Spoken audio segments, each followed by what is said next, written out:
Boker Tov, good morning. We continue with our daily dose of Torah. Yesterday we sort of started to lay out the challenge of Naaseh and Ishma, the beauty of it. The Midrash says that the angels came down from heaven as soon as we said Naaseh and Ishma, we will do and we will listen. Sort of the clear and unquestioned readiness to do with the Torah, what God was asking of us. We want to set up a contrast. We want to fine tune that in the teaching of Rabbi Eliezer, who said that it was actually Hikdimu the Yisrael Naaseh and Nishma that was so great that they placed Naaseh before Nishma, which is only what the angels knew to do. Who told them? It says in quoting Rabbi Eliezer, God says, "Who told my children Raz Zeh?" This secret, that the angels behave this way. Quoting a verse, excuse me, that Baruch Hu Hashem Elachad Gibiorei Korach Osei Devaro Lishmo B'Kol Devaro. That the angels, the ministering angels, perform God's words to hearken to God's words. So they do it before they hearken, which of course is a difficult thing to understand. How can you do it without having hearkened first to know what you're supposed to be doing? Put that on hold for a moment. Piece number one.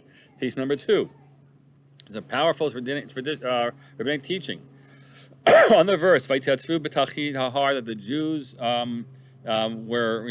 were fixed there bitachtit hahar at the foot of the mountain. Simple reading, they're at the foot of the mountain. The hyper literal reading, tachtit, beneath the mountain. Melamed, it teaches us that kafal lehem et ahar kegigit, that God threatened them, and because they were refusing, they didn't want to keep the Torah, they didn't want the Torah, and so He threatened them. He said, "You're gonna. This is it. If you don't accept the Torah, this is the end of you."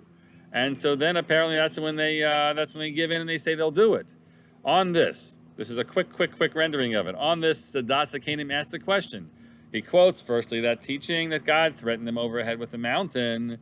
And he says, V'kashet ha'amru miyad Naaseh v'nishma. I don't understand how that works. Didn't they say immediately Naaseh v'nishma? Or actually, first Naaseh, and then Naaseh v'nishma later in Mishpatim. They said it so quickly. So how do you understand this? How do we make sense out of this conflicting rabbinic traditions? That on the one hand, the Israelites were ready completely to do what God said without question. And yet, on the other hand, we have this implication that they were unready at all to accept it all, and God had to threaten them to receive the Torah. Tomorrow, we'll try to bring this to a close and understand at least how the Naaseh Kanim, maybe the Tanchuma also, makes sense out of these teachings. Have a good day.